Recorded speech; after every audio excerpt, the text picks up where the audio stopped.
Hi, from wet, windy, wild Wales with my dog Wiley here. We'll be hitting the W's today, and it is indeed wet and not so windy actually, but it is wet. And I'm knocking through some reviews of boots, and the boot that I'm looking at today is the Hanwag, or it's a German accent, Hanwag. But for those, let's call it handwag. Why not? Handbag, handwag. Say it like it is.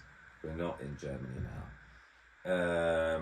But no, they're a great brand. They are the Mr. Hanwag. I think I've got to say Hanwag because he was probably that's how he went by.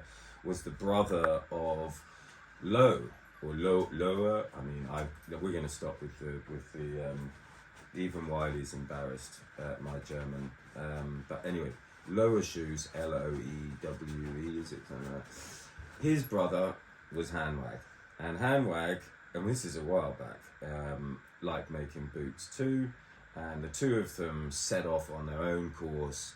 Of sorts, as far as I understand, and whether one company is owned by the same company or the different companies, anyway, whatever. Hanwag, Lower, but the thing is that Hanwag is less known in all respects. You don't see them so much. I mean, if you go into a proper hiking store, you might see them, but whereas Lower is much more, or Low, I don't know, however we're going to say it, is a much more well-known brand. And I don't know why, because I think that these boots are actually better. I've not really worn the other ones extensively, but I've seen them in the shops and they never really tickled my fancy. You know, like, it's like a lot of things with boots. You either love them or you hate them. They're either a pair of Keens or they're a pair of brushes, you know, like it's a different look, it's for different folks, and personally you'll never see a pair of Keens on my feet. That said, I'm wearing a pair of Uggs, so who are you going to call? Definitely the style police, hey Wiley? Thinks I'm crazy. So anyway, back to Hanwag. These bad boys are called the Banks GTX, and in this case it's the LL, and Hanwag, whatever, I'll stop now, are really great for different customizable boots. Well, they offer a lot of options. They're not particularly customizable, but they offer a lot of different options. So they do an LL, which is a larger for people with flat feet or bigger toe, wider toe, think Birkenstock shape sort of thing. There's a bit more space up there. There's a bunion one for people with bunions that are going walking, yeah, and I think that's great that there's different options. I opted for the LL because I have got wide toes and I do get a little bit squeezed in, and I can't wear Salomon boots because my toes look like ballerinas. It'll feel like ballerinas in there. They're like, it's putting a cornet on your foot. So having a bigger, wider toe like this is really nice, I think, and I certainly didn't regret going for that option, because you never know, do you? Am I the normal? Am I the wide? Am I the bigger toe? I went, screw it, I'm just going to go LL, and I'm glad I did. I'll never know the difference. I couldn't be bothered to go to the shop and try, and perhaps you should. Anyway, onto this boot. It's Banks. It's essentially a light trekking boot that they make. I think it's pretty popular in their line. It certainly looks pretty bad to the bone. Great Vibram sole with amazing lugs under there. I mean, really, they've gone for a very funky design. I've worn them quite a lot. There doesn't seem to be much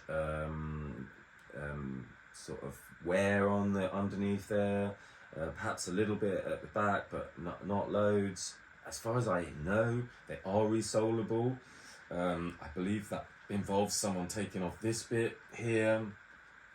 That said, I would imagine, and I don't know because I've not done it, that is something that's hard to find a guy, a cobbler, that's going to do that, you know. I mean, but in Germany, also, it's probably, you know, I mean, yeah, I'm sure you can do it in Germany, and I'm sure you can probably do it some specialist places. That's a definite look on their website, probably a call to customer services, and depending on where you live, either disappointment or jubilation.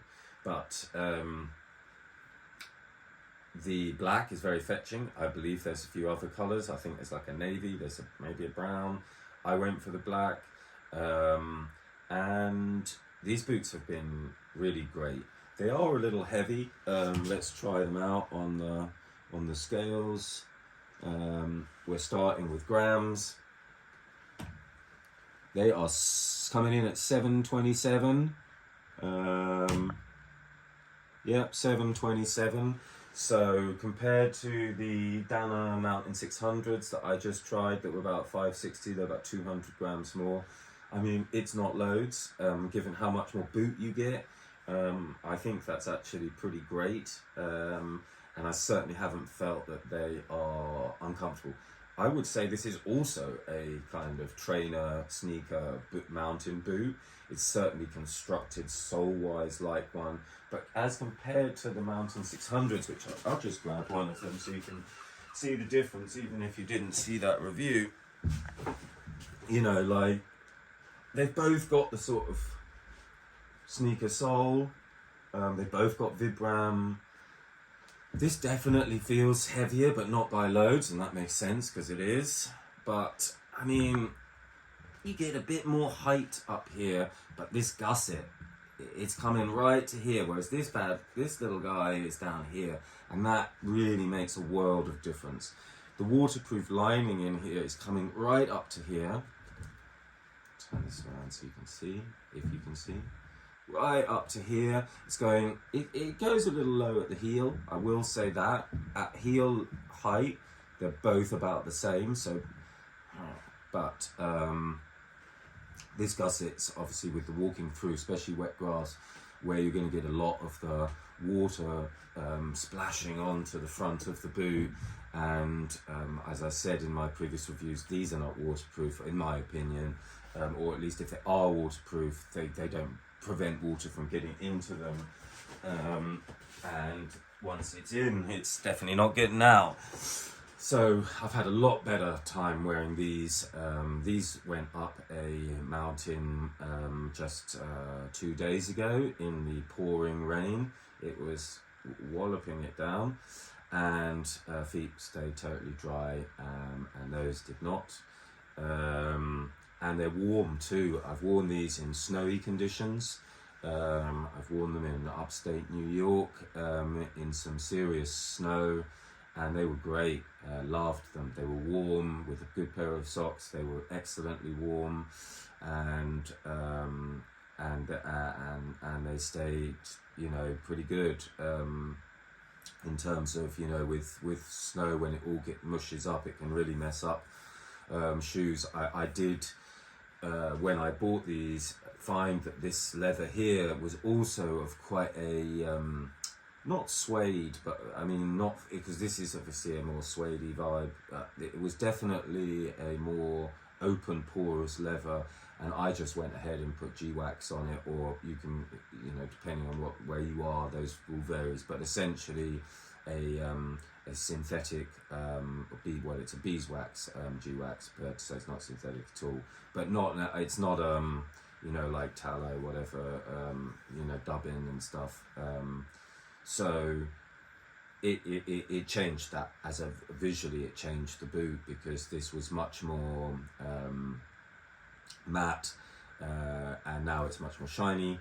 But I'm happy with that, because I think it's just better for the leather, and I put that on, you know, every 4 or 5 walks, and I give them a clean most times, with a hose and a bit of a brush down. So in terms of comfort, they're excellently comfort.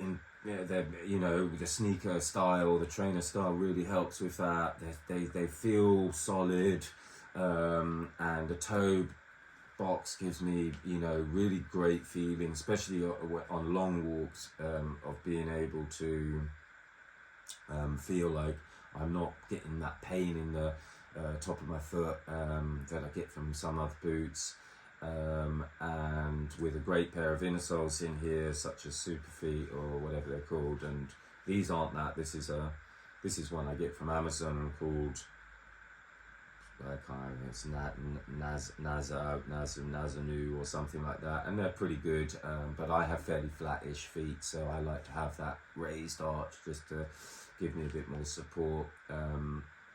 The top up here is not leather, this is a synthetic foam, but half of that, so where you see this line here, that's where the liner is coming to. It's not at the back though, it's a little lower, it's actually down to there on the back. And this is with Gore-Tex, it's not with their own proprietary stuff, it's the original Bad Boys. And I think, you know, like, let's be honest, when you see a brand not using Gore-Tex, you think to yourself, aye, he's saving some pennies, you know. But not so with the handbag. But they are quite expensive, and they come through at like 255 euros, I think, or pounds, I don't know, but they're not messing around. I will say though that I bought these on a large shopping site named after a dense rainforest, and I got a really great deal on them. I think I got them, but it always depends on what size you are, what shape you're going for. Well, definitely well worth having a look, and obviously their returns policy doesn't hurt. So do check out prices before you engage in these, because they are expensive. But if you do end up paying the full wallop for them and it hurts, don't worry too much, because they're wicked. I mean, they're great boots. They will totally sort you out on most terrains and most climbs and most long walks, being comfortable, dry, warm. If you're that, I've not found them to be like excessively hot, but I wouldn't wear them obviously to trek through the Californian desert, especially not at the moment. But that's not what they're made for, you know. So for a lot of people, these would be a killer boot. And I think the resolability of them, if you can find that, and maybe that's worth checking out first, it's probably going to be more big cities, isn't it? Or it's a send-in job. But find that out. But other than that, even if you couldn't do that, I can't imagine that these wouldn't last with pretty good use for I mean, you know, for a few years. And I don't think with sneaker mountain boots that you can ask for much more than that. So thumbs up to these. I totally recommend them. I only would say perhaps that some of these creases and design features, these folds, do attract a little bit more dirt, but with cleaning and stuff, then they're fine. So yeah, thumbs up to the handbag. It's a go.